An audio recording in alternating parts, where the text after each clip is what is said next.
ofii of ajjeeste osoo ta'ee waan dubbatee qaama seeraa amansiisu baay'eeti isa bira jira. Ragaan maa awwaallame kan jennu isa kana. In argita yoo ta'e amma yaade ijoollumti hiriyoonni isaa baay'een isaanii ragaa qabatamaa waan dubbatanii dhageessisuu danda'an waan baay'ee of biraa qabu. Tokko ragaa odeeffannoo of biraa qabu. Ragaa itti dhiyeenyaa of biraa qabu. Yeroon kana siin jedhu itti dhiyoo jiru wanti kun gaafa ta'u. Qorannoon ikkoo nama itti dhiyoo jiru hin qorata. Ragaa odeeffannoo bilbila ishiitiin taasifte illee hin ilaala. Waan tokko tokko qoratee ragaa kana hin baasa jechuudha. Garuu akka kun hin mul'anne siistama mataa isaaniitti fayyadamanii balleessanii jiru bara. Dhokatanii jiru. Hin beektu yoo ta'e amma dubartii ishii faana haasaa turte fa'aa dhoskanii jiru. Waraqaa ID biyya kanaafaa hin qabdu jedhamtee awwaallamtee jirti. Namni waan tokko tokko gadi ba'ee dhugaa dubbachuu jiru ID hin qabdu akkasii seeratti yoo dhiyaatte qabamtee biyya deebi. Nama du'e kana nu caalti mooreen yoo qabanii biyya ishii buusan maal rakkoo qaba. Indee nama du'e kana dhugaa nama du'e kana caalti ishiin maaloo dhamee kun. Jarri kun immoo nama saamaa turanii ID feekii dalagaa turanii namni hin dubbata gaafa dubbate garuu guyyaa lama keessatti as buutee ta'a namni dubbate sun. Yookiin biyya isa buusaniiru yookiin immoo asuma keessatti ukkaamsaniiru hin dubbati yoo dubbatte si jeesina ni as faraarra hojjaadha. Ana mataa kiyya amma mee namni na sodaachisu barbaadu meeqa akka jiru nan beeka bar homaan dubbanne garuu ani yakka tokko hin dubbanne yakkan dalagee hin qabu. Nan dubbadhe yoo ta'es wanti nani dubbadhe dhugaa nuuf haa ba'u wal gargaarree dhugaa baasnu jechuu qofaani jechi kiyya jechaadha. Wanti nani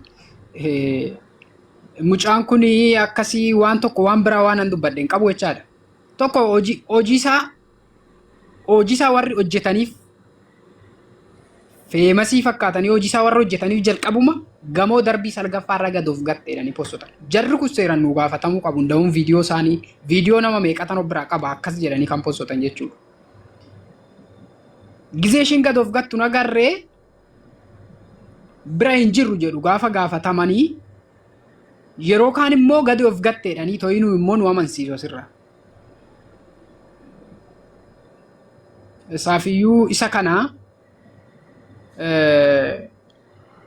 karoorri keenya karoora walitti duuluti miti karoora dhugaa duullee dhugaa baasuti malee dubbannee baasudha. Eenyutu sagalee ta'e gadi ba'ee jarana nama du'e garuu dhala namaa ilmoo namaati kan du'e kuni eenyu gadi ba'ee namni waa'ee isaa dubbate jira.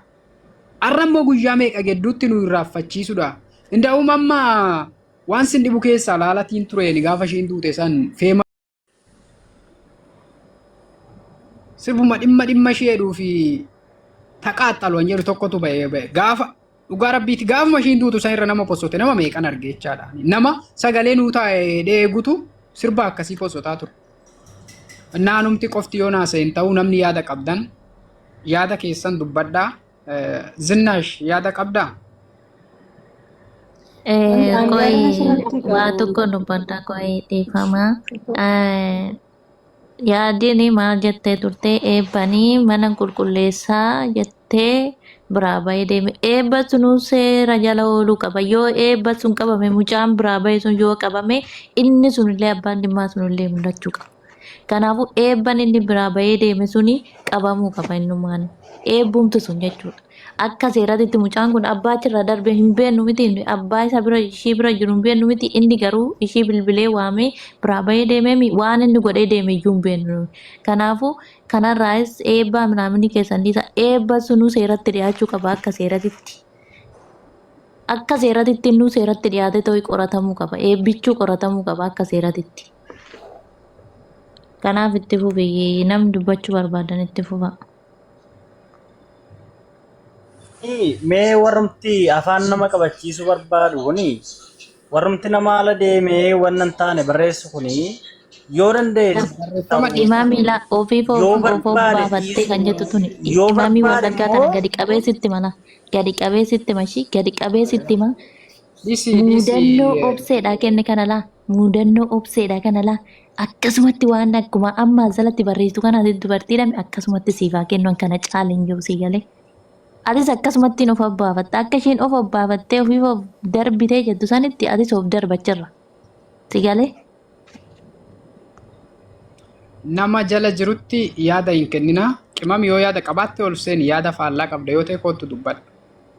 Waan argite hin qabda yoo ta'e kootu dubbadhu. Mucaan ofii gad of gattee ragaa qabda yoo ta'e kootu nu amansiisi. Nuti ragaa qabatamaa arganneerra taanaan wanti dubbannuuf hin jiru. Gadi of gatte yoo ta'e maaliif gad of gatte? Xooseen isaa eenyu? Namni lafumaa ka'ee namni shiroo bitattee suuqirraa shiroo barbaree bitattee galte intalli kun nyaata hojjetachuudha. Namni qophii akkanaa qabu nan nyaadhadhee namni meeshaa suuqirraa fudhatee gale kuni maaliif gad of gatte? Akkamitti gad of gatteedhaan nu amansiisuu shaakaltu isin. Tokko immoo dhugaa baasuudhaaf beemee yaa jala hedduu dhiifama siifan kennaa carraa siifan kennaa. Gandummaa keessa galuus hin barbaanne yaa jaran argitaniirtu akka sagalee namaa ta'uun gandummaadhaan ta'e. Namni wallaggaa tokko dhufee annu falmu malee ol bahee tooyi yaada sirrii annu sirreessaa waan tokko nutti dubbataa jiru jira. Nama tokko asirraa argaa jirtu ammasin. Sagalee namaallee baasuun no ani hiriyoota baay'een qaba ani beeka. Hiriyoota baay'een qaba nama wallaggaa nam beekasii hiriyootas qabna wajjin nyaanne dhugneerraa. Garuu namni tokko meerra ol bahee sagalee nan taa'e.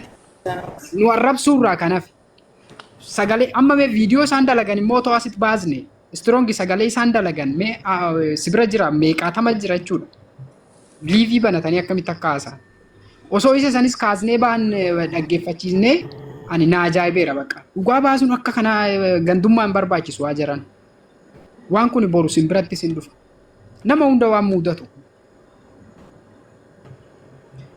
Kanaafiyyuu please gandaan hin deeminaa dhugaa baasuudhaaf. Yoo dhugaa barbaadu. Waan meeqa jechaa jiru silaa waan jedhama Oromoon parsentiin mucaa kana jala deemtanii warra wajjin waa'ee tokko tokko haasoftan.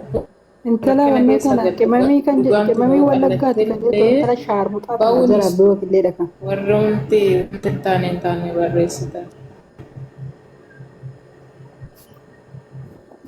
Sini danda'amnaan akka dhala namaa baasa. Eeggan. Waa'ee gandaa keessan jiru dhalli namaa lubbuu akkuma keessanii qabdi. Akka keenyatti ilaala. Lubbuu kiyyatti ilaalaani. Lubbuu mucaa kan badde bilash badde.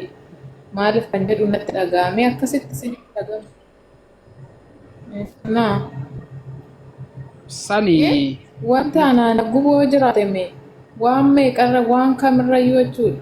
Waan tokko achirraa of darbiteet mucoon kun ofitti murteessiteessa jedhuu fi isaa yaa jagna keenya jedhamu tokkotu akka malee natti dhaga'ama. Isa beenis kan mataan dhukkubse nama ajjeesuun jagnaadha keessuma dubartii ajjeesuu isaanitti dhiirummaa. Kun isinumatti haa deebisu dhugaa wanta tokko hin jedhu ani.